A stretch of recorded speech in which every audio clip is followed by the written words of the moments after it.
You don't like scorpions? They're so good.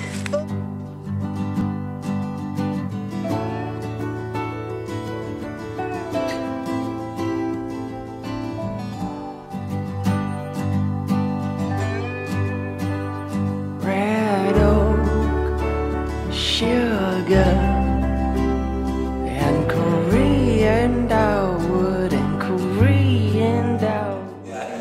Right when I finished university, I started reading a lot more books, because before I was so occupied with school and work that it kept me from really studying the passions that I might have had. I was just so preoccupied with getting things done, like in that life.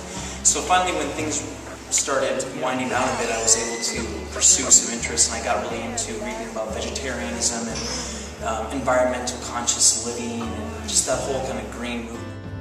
You're my baby's blue eyes,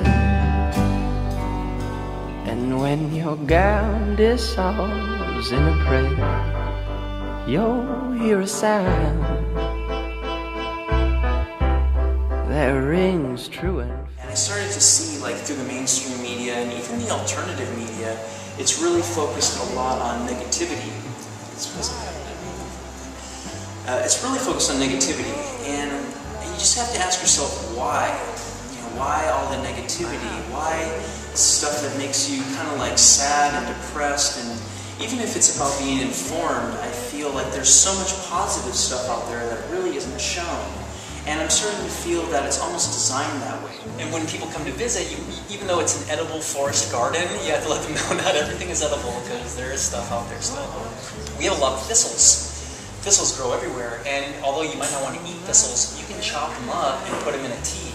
You can make a big tea, sun tea, and then, you know, drain it, drink it. That way you're getting all the stuff off. So I think almost a mainstream media news detox is almost as important as a green juice detox. And speaking of juice, we should pass these around. over all our brothers, over all our brothers, prison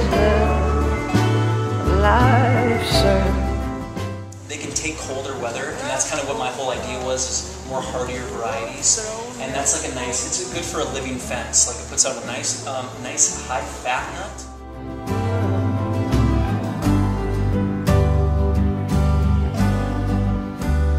But for sure, all that we've made will be swallowed to spirit, to be a non-nitrogen fixer that's really common around here. I see them a lot in Central Park, and on the West Side Highway, more down by Battery Park, it's called Juneberry or Serviceberry. And it tastes like a blueberry, but it's a big hedge, maybe 10, even 15 feet tall, depending on the variety. And they're just loaded with clusters of purple blueberries. And there's like a little soft seed inside that tastes like an almond. So I'll pick maybe like, I don't know, like a big bag of them sometimes, and then just eat it for like 4 or 5 days. The mushrooms, that's definitely my favorite. This year I did a lion's mane, and you can get these all online. You get 100 dowels for $10. So 10 cents for every dowel. Just drill them in, pop them in, and then in about a year you have your mushrooms.